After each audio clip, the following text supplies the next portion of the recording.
Vamos a empezar con repaso de gastroenterología. Entonces les voy a explicar los detalles más saltantes, darles la explicación más concreta posible de cada una de las preguntas.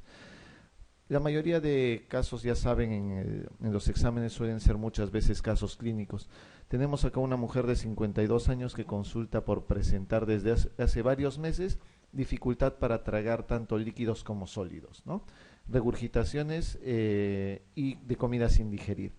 Se le realiza una manometría esofágica donde se ve ausencia de peristaltismo del cuerpo esofágico, hipertonía y relajación incompleta del esfínter esofágico inferior tras la deglución. Entonces, ¿cuál es el diagnóstico ahí? Acalasia, ¿no es cierto? Esa es una pregunta muy fácil de responder, pero tienen que aprender a diferenciarlo. Perdón, acá vamos a poner acá, ya la respuesta es la B. Tienen que aprender a diferenciar fundamentalmente. Acalasia lo que tiene es disfagia, sí, generalmente es para sólidos y para líquidos, ese es un dato muy importante.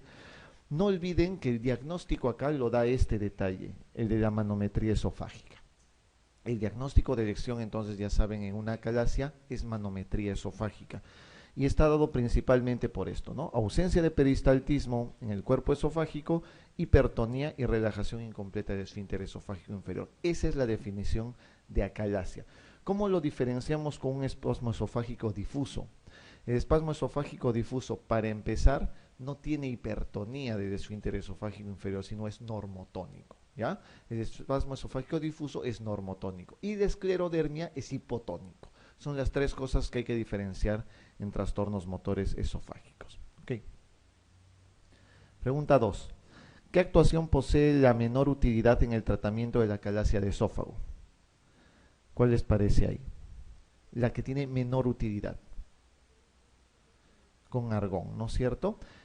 Tengan en consideración los siguientes detalles. Primero, para hacer un tratamiento de acalasia se utilizan varios métodos. Lo primero, usualmente suele ser la dilatación con balón. ¿Ven dilatación con balón acá? Sí, dilatación neumática, dice acá. Esa es una de las cosas que sí se suele hacer. Ya hay dilatación con balón. El otro tratamiento que se puede dar es un tratamiento farmacológico. Y el tratamiento farmacológico está dado principalmente por esto, por antagonistas del calcio. Nifedipino, diltiazem también, por ejemplo, ¿no? Son fármacos que se utilizan para el tratamiento de la acalasia. Esta inyección intraesfinteriana de toxina botulínica es un tratamiento que se utiliza fundamentalmente porque la toxina botulínica lo que hace es, ¿qué hace? Y, claro, produce relajación del esfínter esofágico inferior, o sea, produce una relajación mediado ¿en qué? Por inhibición de la liberación de acetilcolina. Ese es el dato importante, eso también es una pregunta de examen, ¿ya? Por inhibición de la liberación de acetilcolina. Entonces también sirve para acalasia. ¿La cardiomiotomía quirúrgica se utiliza? Recuerden que el nombre de la cardiomiotomía quirúrgica es miotomía de Heller, ¿no es cierto? Este es el tratamiento más importante, el que tiene mejor resultados a largo plazo para la acalasia. El tratamiento endoscópico con argón no se utiliza. ¿Por qué? Porque el argón es un gas que se utiliza precisamente ¿para qué? Solamente para úlceras, angiodisplasias y para cicatrización de úlceras, ¿no? Muy bien. Pregunta 3. En relación a la patología motora del esófago, una de las siguientes es falsa. En la peristalsis sintomática se aprecian ondas peristálticas de gran amplitud. En la acalasia se aprecia aperistalsis del cuerpo esofágico. Eso ya habíamos dicho que sí, ¿no? Hay aperistalsis. Generalmente la acalasia tiene hipertonía del esfínter esofágico inferior y tiene poca peristalsis. Esto es verdadera entonces. El espasmo esofágico difuso cursa con ondas simultáneas en más del 10% de las degluciones líquidas. Eso también es cierto, ¿no? ¿Por qué? Porque el espasmo esofágico, esa es una de las características manométricas que suele tener, ¿no? Las contracciones en el espasmo esofágico son múltiples, son simultáneas y son duraderas, generalmente. Esa es la característica que tiene. ¿En la esclerodermia se afecta por igual todo el esófago? No. En la esclerodermia se afecta los 2/3 inferiores del esófago, ¿ya? ¿Por qué? Porque la esclerodermia es una enfermedad fundamentalmente de la musculatura lisa, ¿ya?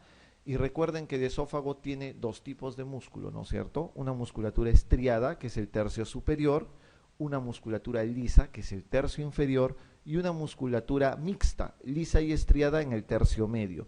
Como la esclerodermia es una patología de la musculatura lisa, afecta a los 2/3 inferiores donde hay musculatura lisa. Entonces, por eso en la esclerodermia no se puede afectar por igual todo el esófago, ¿no es cierto? Esta es falsa, ¿no es cierto? Vamos a marcar entonces la falsa. Comprobemos la última. En la acalasia la presión basal del cuerpo esofágico suele estar elevada. Cierto, por eso se llama hipertonía del esfínter esofágico inferior. Eso es en la acalasia. Y recuerden, ¿cuánto es la presión normal en el esfínter esofágico inferior? ¿Se acuerdan? Es de 30 milímetros de mercurio. En una manometría, para que se haga el diagnóstico de acalasia, el valor de la presión es más de 45 milímetros de mercurio. Pregunta 4. Un patrón de la manometría esofágica que muestra un aumento de la presión basal del esfínter esofágico inferior junto con disminución o ausencia de relajación con la deglución, ¿qué sugiere? Espasmo, acalasia, ¿no es cierto? Es la misma pregunta, ya saben que todas las preguntas suelen ser muy parecidas en ese aspecto. La definición de acalasia es hipertonía del esfínter esofágico inferior y falta de relajación del cuerpo esofágico. Pregunta 5. ¿Cuál de las siguientes afirmaciones sobre la acalasia es falsa? Sobre acalasia, veamos. ¿Existe degeneración y disminución de las neuronas ganglionares del Auerbach? ¿Eso es cierto? Les había mencionado en clases que eso es una de las teorías, ¿no es cierto? Hay una de las teorías que es la que menciona que hay una disminución de las neuronas o de las células ganglionares del plexo de Auerbach. Entonces ese dato es verdadero. ¿La presentación clínica típica es la disfagia para líquidos y para sólidos? Sí, ¿no es cierto? Ese es el dato que habíamos visto incluso en la primera diapositiva. En la manometría esofágica del esfínter esofágico inferior se relaja completamente en respuesta a la deglución. Otra vez, si se han dado cuenta, en acalasia las respuestas son manométricas, ¿no? La mayoría de las preguntas se basan en sus características manométricas. La manometría esofágica, entonces, lo que mostraría en una acalasia, ¿qué sería? Hipertonía y una falta de relajación, ¿no es cierto? Por eso la acalasia es sin relajación, eso significa acalasia, sin relajación del esfínter esofágico inferior. Esa es falsa. ¿Se debe realizar endoscopía para descartar la presencia de lesiones orgánicas esofágicas? Siempre. Siempre se debe hacer eso. En cualquier paciente que tenga acalasia o sospecha de acalasia deben hacerle una endoscopía. Pero recuerden que la endoscopía no es el método diagnóstico de elección. El diagnóstico de elección es con manometría. El tratamiento quirúrgico actualmente utilizado es la miotomía de Heller. Les había mencionado que eso es correcto. Muy bien, acá la respuesta es la C entonces. La 6. Señal de cuál de las siguientes enfermedades la manometría esofágica estacionaria constituye la prueba de diagnóstico definitiva. ¿Para qué es? Obviamente, ¿no? Es para la acalasia. Les había dicho que es importante para cualquier tipo de trastorno motor esofágico. Es decir, para acalasia, para espasmo esofágico difuso, ¿no? Para cualquier tipo de ellos. Pregunta 7. ¿Cuál de los siguientes constituye el tratamiento más efectivo y seguro a largo plazo en los pacientes con acalasia? Así es, ¿no es cierto? La esófagomiotomía o miotomía de Heller. Ya les había dicho eso. El tratamiento quirúrgico es el tratamiento más efectivo y el mejor a largo plazo en estos pacientes. ¿Los demás se utilizan o no? ¿La nitroglicerina se usa? ¿Los bloqueantes de los canales de calcio se usan? Sí, ¿no es cierto? ¿La dilatación neumática se usa? Sí. ¿Dilatación hidráulica? También. La dilatación con balón puede ser neumática o hidráulica, ¿no? Pero fundamentalmente acá lo que tienen que saber es que cualquiera de los 5 se usa, pero el más efectivo, el más importante es la esófagomiotomía de Heller. Pregunta 8. Un paciente de 32 años exhibe una historia de disfagia de varios años de evolución, que ha progresado en las últimas semanas hasta tener dificultades no diarias para ingerir líquidos. Describe también episodios aislados de regurgitación no ácida de alimentos y ha tenido al año pasado 2 episodios de neumonía. ¿Qué diagnóstico será el correcto ahí? O sea, para empezar, acá te dice qué prueba diagnóstica, ¿no? O qué exploración sería la más correcta. ¿Qué diagnóstico creen que tiene ese paciente? Ok, entonces habíamos visto que a ustedes les parece que esto podría ser un divertículo de Senker. ¿El Senker da disfagia? Cierto, eso primero puede ser, ok. Dice en las últimas semanas dificultades no diarias para ingerir líquidos. Ok, ¿en el Senker podría haber eso? Podría haber, ok. Describe también episodios aislados de regurgitación no ácida de alimentos. ¿Ya? Regurgitación no ácida de alimentos. Eso quiere decir, cuando hay regurgitación no ácida, implica que el paciente no ha deglutido, o sea, no ha pasado el alimento hacia el estómago, ¿no es cierto? Es regurgitación no ácida. Entonces el problema es esofágico.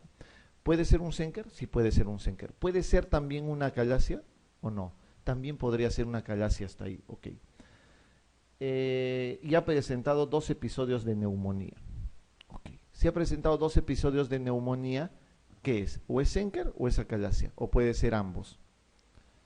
Puede ser Senker. También la acalasia da neumonías. Ojo, porque puede haber regurgitación y puede haber algún problema de ese tipo. Okay. ¿Cuál sería la exploración que mejor diagnóstico nos daría en este caso? Para diferenciar ambas cosas. O sea, están ustedes suponiendo, correctamente han supuesto, perdón, que es un Senker, pero también les puedo decir que puede ser una calasia, ambas cosas. ¿Qué harían, cómo harían el diagnóstico realmente de eso? Una radiografía les puede servir, es cierto, les puede servir la radiografía para ver si puede ser un Senker, ¿no es cierto? Pero a veces los Senkers son un poco pequeños, entonces a veces no necesariamente se tiene que ver. ¿Qué les daría el diagnóstico final? Con la radiografía pueden ver la calasia. A veces, ¿no? La radiografía en pico de pájaro o en punta de lápiz. Es cierto, pero no siempre tampoco se ve. ¿Cuál es el que da el diagnóstico definitivo de un trastorno motor? Manometría. Eso es lo que tienen que marcar ustedes, porque ese es el que va a dar el diagnóstico final a largo plazo. Por eso dice la exploración que más probablemente hará el diagnóstico. No les digo cuál es la primera que deben de realizar. Si les preguntan acá cuál es la primera que deben realizar, ustedes tienen que marcar necesariamente la radiografía esófago-gástrica con bario. Eso es lo primero que se debe hacer en cualquier paciente que tenga disfagia. Pero acá lo que tienen que marcar es manometría esofágica porque es el que va a dar el diagnóstico definitivo de ambas cosas, ¿ya? Sobre todo tienen que hacer el diagnóstico definitivo de acalasia al final. Pregunta 9. En el espasmo esofágico difuso, ¿es falso qué? A ver, vamos a ver ahora el espasmo esofágico. ¿Se acompaña de dolor retroesternal? ¿Es cierto? Cierto, ¿no es cierto? En la manometría esofágica puede visualizarse contracciones repetitivas y simultáneas del tercio inferior del esófago. ¿Cierto? Esa es una característica importante manométrica. Por eso se llama espasmo esofágico difuso, porque son varias contracciones múltiples, simultáneas y duraderas. ¿Existe una hipertonía del esfínter esofágico inferior en reposo? Jamás. ¿Quién es el que da la hipertonía? La calasia. ¿Cómo está el esfínter en el espasmo esofágico difuso? Normal, es normotónico, ¿no es cierto? ¿Y cómo está en la esclerodermia? Es hipotónico. ¿Los anticolinérgicos tienen efecto terapéutico limitado? Cierto, tienen poco efecto. Se usan, pero tienen poco efecto. ¿Se desencadenan cuadros de dolor por la ingesta de alimentos fríos? Eso también es cierto. Ok, pregunta 10. Un paciente de 50 años, ¿no? Un paciente de 50 años diagnosticado de enfermedad por reflujo gastroesofágico y que se controla aceptablemente con ranitidina, acude a su consulta por exacerbación de la sintomatología. En el interrogatorio usted descubre que desde hace 3 meses viene tomando otra serie de medicamentos por enfermedades asociadas de aparición reciente. ¿Cuál de los siguientes fármacos es el que mayor probabilidad ha contribuido a incrementar los síntomas de reflujo? ¿Cuál les parece? Piensen bien porque es una pregunta bastante frecuente en los exámenes, les he dicho. Esas preguntas en las cuales se habla de fármacos o de alimentos o de cosas que relajen o aumenten la contracción del esfínter esofágico inferior, son preguntas bien frecuentes. Acá, ¿cuál les parece a ustedes que pueda relajar el esfínter esofágico inferior y producir más sintomatología de ERGE? Así es, ¿no es cierto? El nifedipino. ¿Por qué? Es un bloqueador de los canales de calcio. Siempre piensen con eso que el nifedipino se utiliza ¿para qué? ¿Qué enfermedad? en esofágica? Acalasia, ¿no? Se usa para la acalasia. ¿Por qué? Porque el esfínter esofágico está muy hipertónico y si tú le das un bloqueador de los canales de calcio o un antagonista de los canales de calcio, lo vas a relajar. Y eso aumentaría la sintomatología de un ERGE, ¿no? Entonces, por eso se utiliza el nifedipino. Muy bien. Pregunta 11. ¿Cuál de las siguientes entidades usualmente se asocia a esofagitis péptica? ¿Cuál será ahí? Es una pregunta corta, fácil.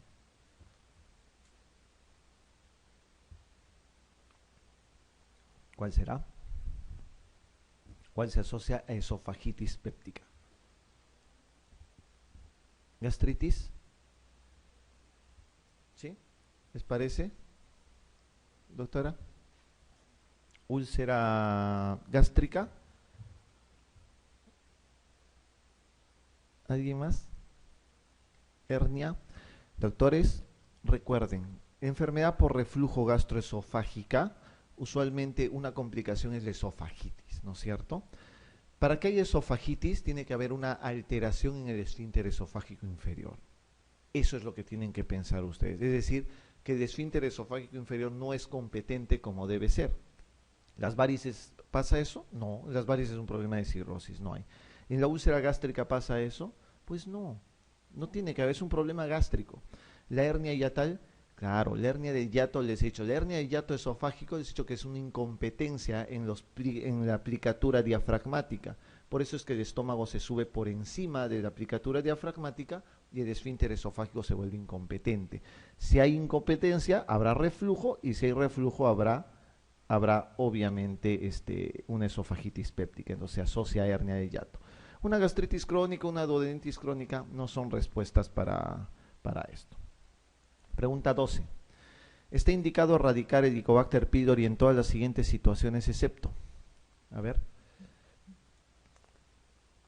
¿Cuál será? Úlcera secundaria ingesta ibuprofeno, ¿sí? Cierto. Lo que ustedes van a ver ahí son varias indicaciones de erradicación del Helicobacter. La gastritis crónica antral con displasia es una indicación de erradicación. El linfoma MALT es una indicación de erradicación. La úlcera duodenal y la úlcera gástrica son indicaciones de erradicación necesariamente. La dispepsia ulcerosa refractaria a tratamiento, obviamente farmacológico, es otra indicación. Hay otras dos indicaciones más. Las otras dos indicaciones suelen ser, uno, la anemia ferropénica de causa no determinada. ¿Entienden? Anemia ferropénica, pero de causa no determinada. Es una indicación de erradicación del Helicobacter. La otra es déficit de vitamina B12 de causa no determinada. Son dos entidades que tienen que ser consideradas también como factores para erradicación del Helicobacter. La úlcera gástrica les puede confundir acá, pero dice úlcera duodenal y úlcera gástrica. Pero acá la salvedad es que la úlcera gástrica dice acá que es secundaria ingesta de ibuprofeno. Si es secundaria ingesta de AINES, no tienes por qué erradicar el Helicobacter pylori, no sería una indicación. Si solamente fuera úlcera gástrica, sí sería una indicación para erradicar. Pero acá dice claramente secundaria de ingesta de ibuprofeno. Por eso esta es la respuesta falsa, ¿no? ¿Cuál de los siguientes hechos reduce la presión del esfínter esofágico inferior? ¿Cuál de ellos disminuye la presión del esfínter esofágico inferior?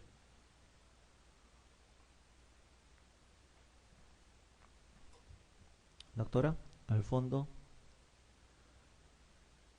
¿Cuál será? La dieta con grasa. Por eso es que a todos los pacientes que tienen reflujo, síntomas dispépticos, les pides que no coman grasas. ¿Por qué? Porque la grasa lo que hace es relajar el esfínter esofágico inferior, ¿no? Entonces la dieta grasa. Recuerden que la acetilcolina lo que hace es contracción. Entonces aumenta la contracción. Eso no tendría por qué relajar. Las proteínas tampoco tienen alteración sobre esto, ¿no? El reflujo dice duodeno gástrico, no dice gastroesofágico, ¿no? Entonces no tiene nada que ver con el esfínter esofágico inferior acá. Y la dieta sin gluten no tiene nada que ver en el esfínter esofágico inferior. Pregunta 14. ¿Cuál de las siguientes no es consecuencia de la enfermedad péptica del duodeno?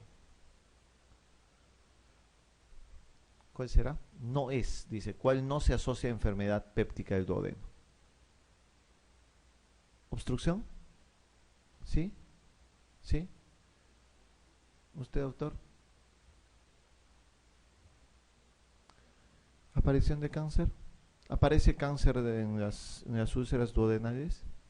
Es pero bien extraño o muy raro que pase eso. No, usualmente no suele pasar. Las úlceras duodenales no se complican con cáncer, para empezar, ¿ya?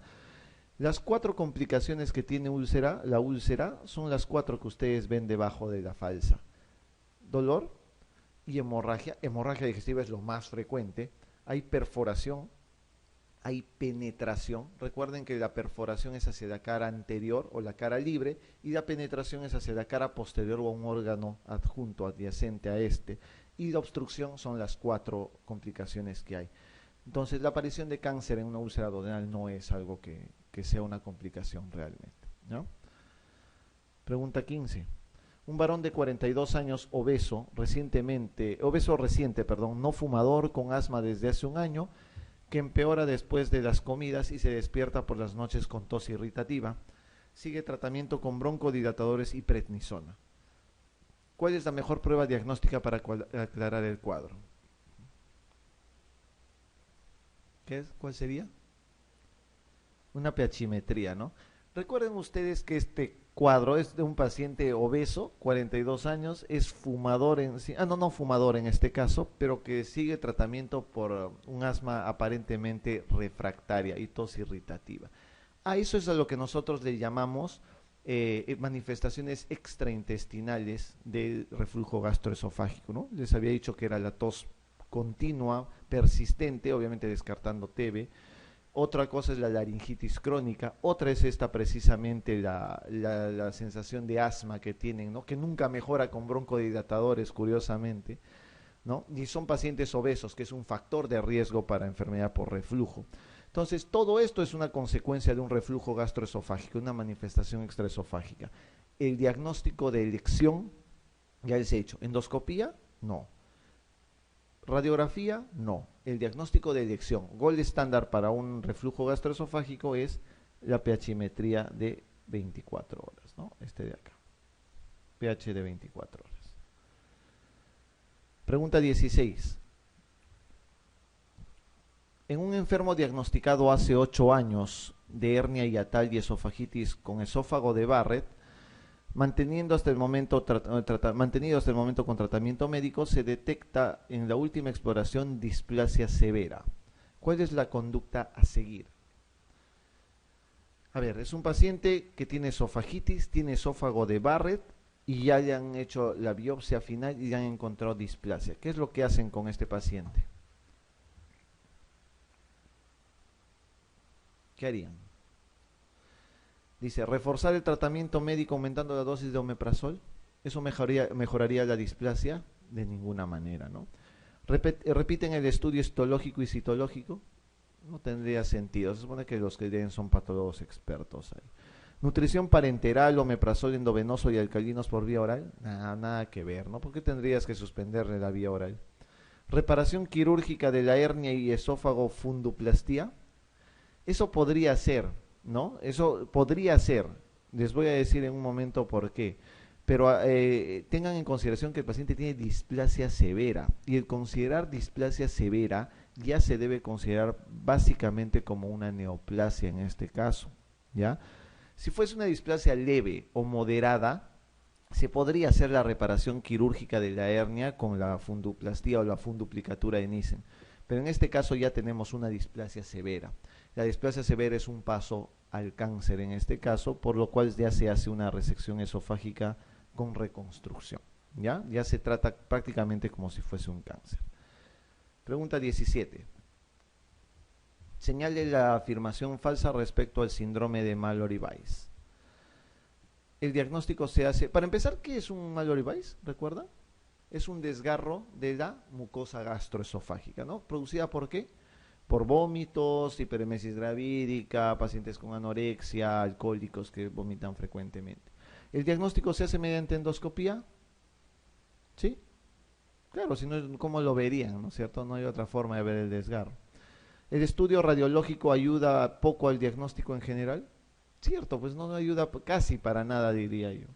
¿Los lavados con suero salino helado pueden ser útiles? Ok, de repente no lo saben, pero podría ser. Vamos a ver si hay otro más. ¿La sonda de Sengstaken puede facilitar la hemostasia en alguna ocasión? ¿Se usa sonda de Sengstaken para esto? ¿La cirugía será necesaria en 25% de los casos? O sea, ¿cuál será la falsa ahí? Es una pregunta un poco complicada, porque encima de que abarca un porcentaje, tiene dos cosas que usualmente no son muy frecuentemente utilizadas en nuestro medio. Uno, tienen que saber que en un Mallory no se hace cirugía. O sea, en un Mallory lo que se hace es tratamiento endoscópico siempre.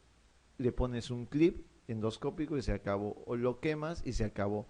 Entonces, cirugía no llegan los Mallory Vice a cirugía en ese porcentaje tan alto todavía encima. Muy, pero muy raro que lleguen a una cirugía los pacientes con Mallory Vice. Es tratamiento endoscópico. Ahora, los otros dos hay que aclararlo. Los lavados con suero salino helado pueden ser útiles. Dice pueden, ¿no? O sea, no es algo que utilicemos. Es cierto, si le das una solución helada, lo que vas a producir es ¿qué? Vasoconstricción. Y de una manera producirías parálisis del sangrado. No es algo que utilicemos realmente, para serles franco, pero puede ser útil. La sonda de Sengstaken puede facilitar la hemostasia. ¿Qué es una sonda de Sengstaken? ¿Recuerdan? La sonda de Sengstaken es una sonda que tiene dos globos, ¿no? Un globo gástrico y un globo esofágico, ¿no? Que se inflan cuando ya está la sonda dentro. Es una sonda que tiene dos globos, que lo que hace es producir hemostasia cuando tú inflas los globos. Pero se utiliza ¿para qué? Para varices esofágicas y varices gástricas, o sea, para hemorragia digestiva varicial, en el caso de que no tengan tratamiento endoscópico.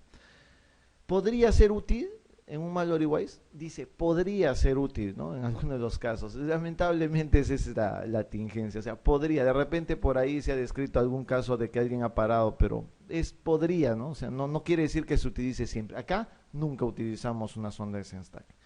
¿Ya? Para que tengan en claro eso. Pregunta 18.